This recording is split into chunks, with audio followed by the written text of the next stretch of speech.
Ақтөбе облысында құқық бұзушылықтардың алдын алуға, криминогендік тәуекелдерді азайтуға және тұрғындар үшін қауіпсіз орта қалыптастыруға бағытталған айқын нәтиже жобасы жүзеге асырылуда. Жоба аясында криминогендік нүктелер айқындалды, бейнебақылау камералары орнатылуда, қоғамдық орындарда патрульдеу күшейтілді, алкоголь өнімдерінің заңсыз сатылуға бағалау қатаңдатылды. Жастар мен кәмелетке толмағандар арасында профилактикалық жұмыстар жүргізуде. Қоғам белсенділері мен еріктілер кеңінен тартылуда. Біздің мақсатымыз қалалық ортаны, елді мекендерді, аудандарды, аулалар мен тұрғын үйлердің қылмыстан қорғап, азаматтар үшін қауіпсіз ету. Бұл мақсатта тек қоғам мен серіктестік арқылы ғана қол жеткізуге болады.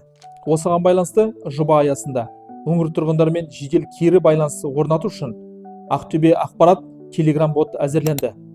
Аталған телеграм-бот арқылы құқық бұзушылықтардың алдын алу бойынша ұсыныстар енгізу және келесі фактілер туралы хабарлауға болады.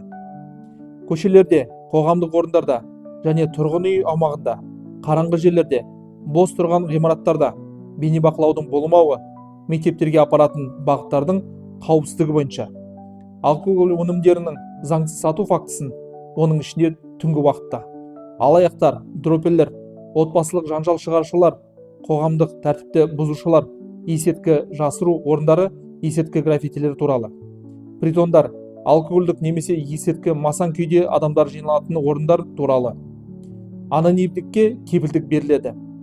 Барлық ақпарат прокуратураның тұрақты бақылауында болады.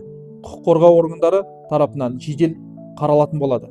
Құрметті Ақтөбе облысының тұрғындары мен қонақтары, қылмыспен бірге күресейік. Телеграм-бот пен Инстаграм парақшасына сілтемелер төмендегі сипаттамада көрсетіледі.